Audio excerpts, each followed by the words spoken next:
ત્યારબાદ પ્રશ્ન કંઈક આ પ્રકારનો છે કે ભારતમાં રાજ્યની મંત્રી પરિષદના સભ્યોની મહત્તમ સભ્ય સંખ્યા કેટલી હોઈ શકે છે?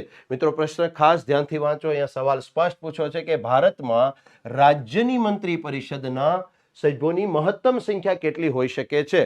ઓપ્શન એ છે વિધાનસભાની સભ્ય સંખ્યાના 10%, ઓપ્શન બી છે વિધાનસભાની સભ્ય સંખ્યાના 15%, ઓપ્શન સી છે વિધાનસભાની સભ્ય સંખ્યાના 12%, ઓપ્શન ડી છે વિધાનસભાની સભ્ય સંખ્યાના 17%. તો અહીંયા મિત્રો 4 ઓપ્શન પૈકી આપણો જવાબ છે ઓપ્શન બી, વિધાનસભાની કુલ સભ્ય સંખ્યાના 15%. કારણ કે એક 91મો બંધારણી સુધારો થયેલો છે.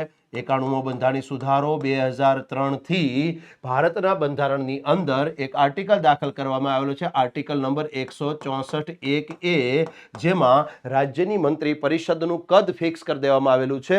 અને મિત્રો આર્ટિકલ નંબર 164(1)A અંતર્ગત રાજ્યની મંત્રી પરિષદમાં રાજ્યની વિધાનસભાની કુલ સભ્ય સંખ્યાના મેક્સિમમ 15% મંત્રીઓ રાખી શકાય છે અને ઓછામાં ઓછા 12 મંત્રીઓ રાખી શકાય છે. અને એના માટે જાણીતો બંધારણી સુધારો છે 91મો બંધારણી સુધારો 2003. અને તેથી મિત્રો અહીંયા આપણો જવાબ છે ઓપ્શન બી, વિધાનસભાની કુલ સભ્ય સંખ્યાના 15%.